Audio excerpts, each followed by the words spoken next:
сериозни политици, но те са самоуки, те са се самоусъвършенствани.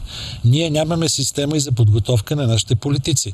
И зато е и даже това състояние, в което се намираме, че ние почти нямаме една нормална европейска партия в България в момента.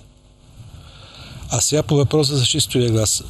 Мнението на Българската академия на науките е, че докато не се разработи една апробирана технология за шистовия газ, България може да се провежда само за проучвания, за установяване на запасите и нищо повече.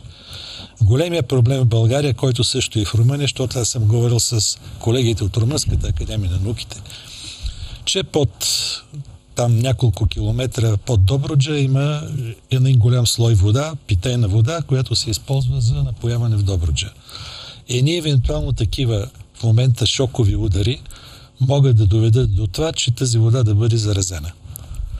Специално говоря за областта на Добруджа. Това е мнението на Академия на науките. Доколкото знам, в момента има разработени някъде в Щатите технологии, нови технологии, които работят по този въпрос, но аз скоро прочетах нещо, което ме заинтересува.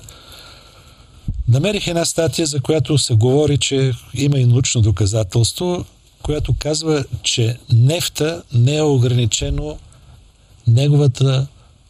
неговия обем в земята.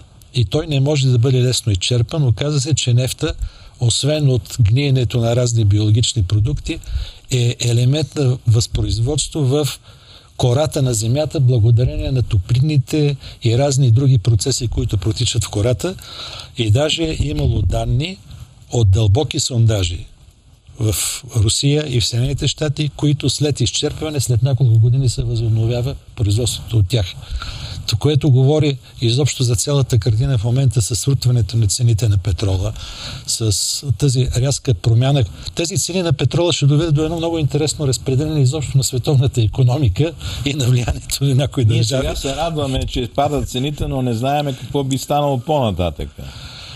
България трябва по някакъв начин да възобнови изследванията за газ и в Черноморската екватория. Да. Там как стоят нещата според вашите специалисти?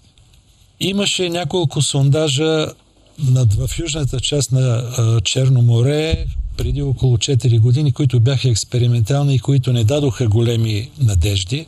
Те самите големи американски компании се отказаха, и английски имаше там. Да. Има данни за Северното крайбрежие. За Северното крайбрежие, че там има нещо, но това трябва да бъде... аз ще кажа едно лично мое мнение. Който ще седне да прави проучване